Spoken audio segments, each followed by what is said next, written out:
back in trying to obey those instructions.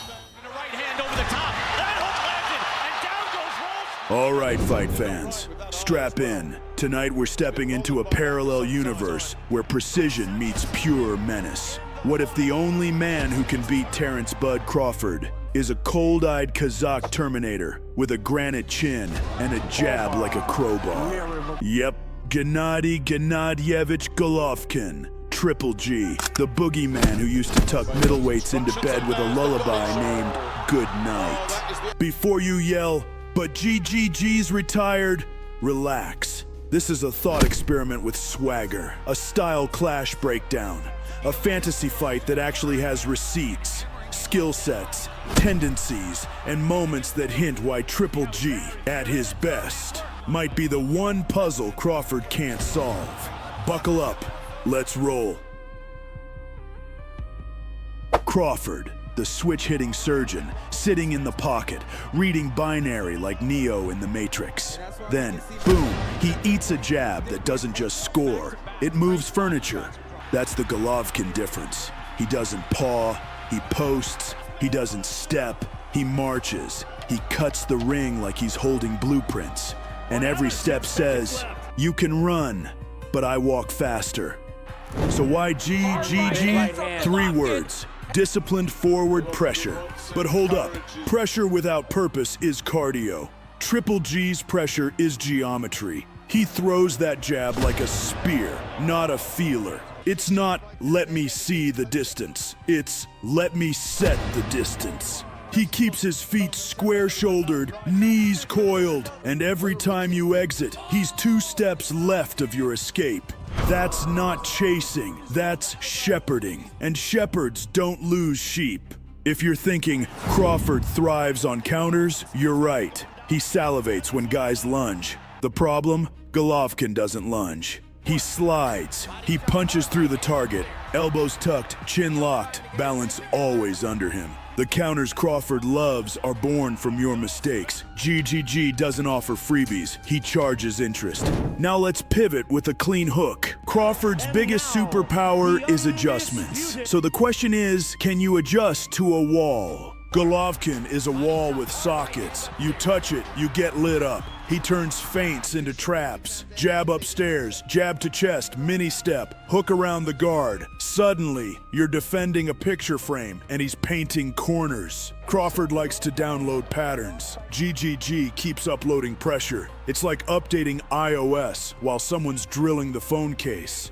But Bud outthinks everyone. True, and that's why this is fascinating. Crawford's brilliance is built on gathering data. Gennady's brilliance is in corrupting your file before the download finishes. He never looks rushed, but the time pressure is insane. Every second you're blocking, parrying, resetting. That drains mental battery. Meanwhile, Golovkin's jab is attacks. You pay it every round.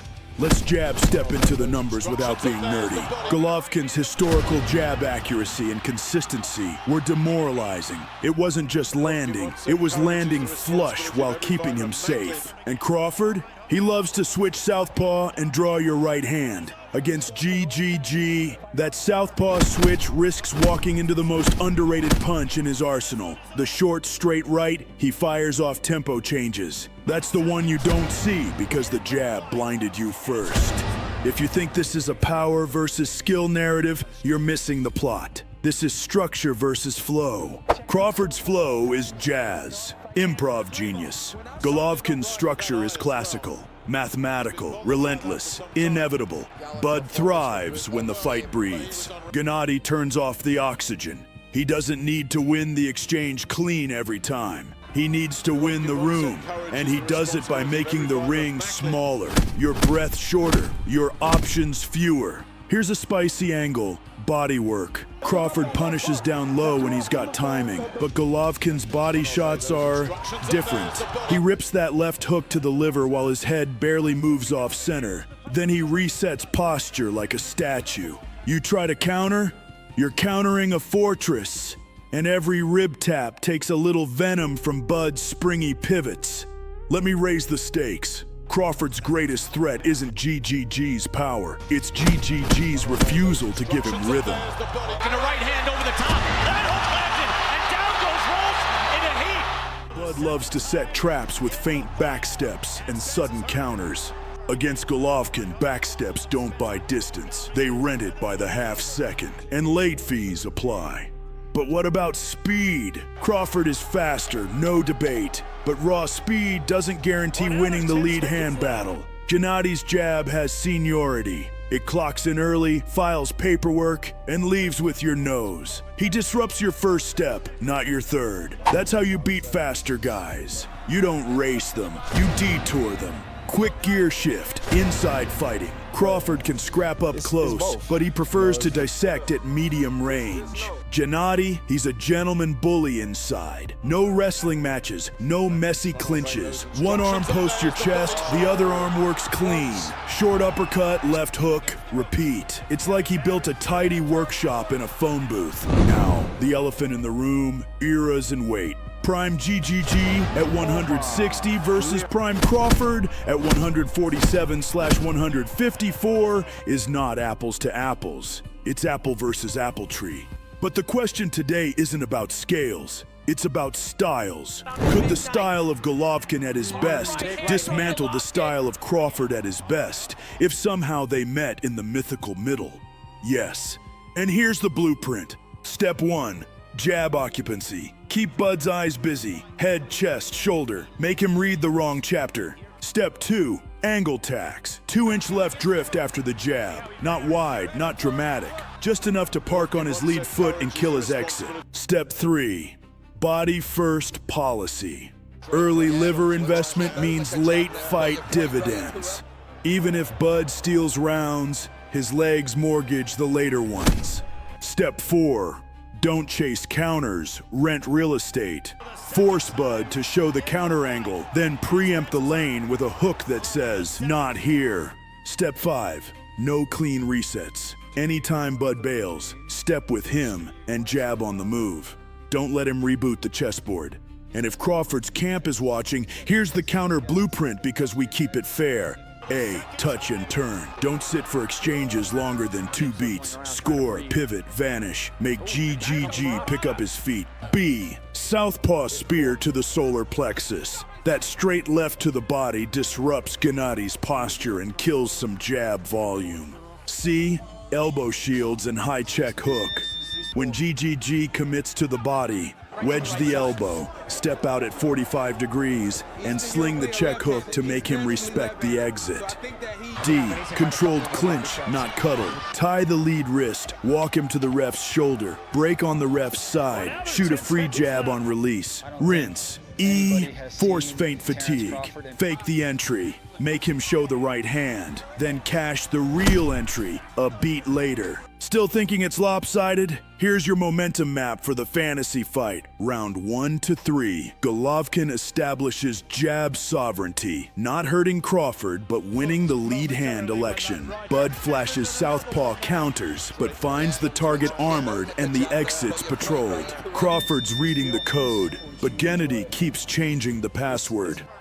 Round 4 to 6, Crawford adjusts timing, starts slicing with counters, especially that right hook from southpaw. He's not sitting still anymore. He's turning, touching, leaving. GGG answers by investing in the ribs and stepping on Bud's lead foot to freeze pivots. The crowd feels the temperature rise. Bud finds the angles, and GGG taxes every angle with interest. Round 7 to 9. The chessboard shrinks.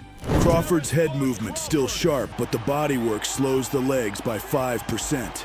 That's all Gennady needs. A short right hand splits the guard. Nothing dramatic, but it draws a roar. Bud fires back with a 3-piece that lands clean. Then GGG's jab immediately reposts the center like nothing happened. Psychological points to Kazakhstan. Crawford wins the moments. Golovkin wins the minutes. Round 10 to 12. This is where greatness decides rent is due. If Crawford engineers a late surge, it's off tricking the rhythm. Feint high, stab low, steal angles, break the jab's metronome.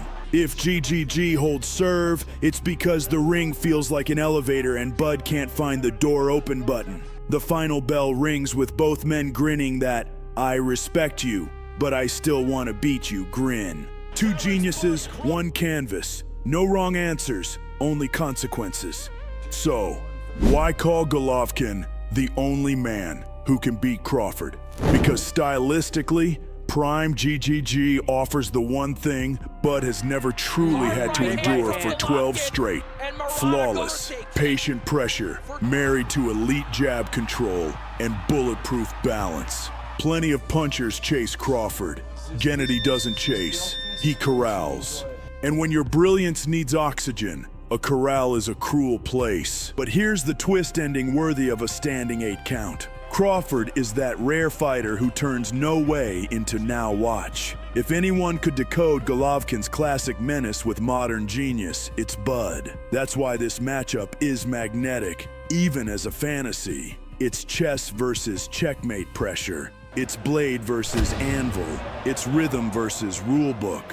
One more quick combo of takeaways. If GGG wins, it's because the jab owned real estate and the body shots foreclosed Crawford's footwork. If Crawford wins, it's because he rewired the tempo, punished the entries, and made Golovkin pay for every square inch. All right, you've gone 12 with me. Your turn to judge it. If you want more insane what-if breakdowns with real fight science and zero fluff, do me a favor. Hit subscribe like a clean counter and ring the bell the way Golovkin used to ring mandibles. Drop your scorecard in the comments. Who takes it prime for prime? And what fantasy fight should we run next? Crawford versus Hagler, Inoue versus Pacquiao at a mythical catchweight. Let's make the algorithm go toe-to-toe. I'm out. Keep your hands up, keep your feet under you, and remember, the jab wins elections.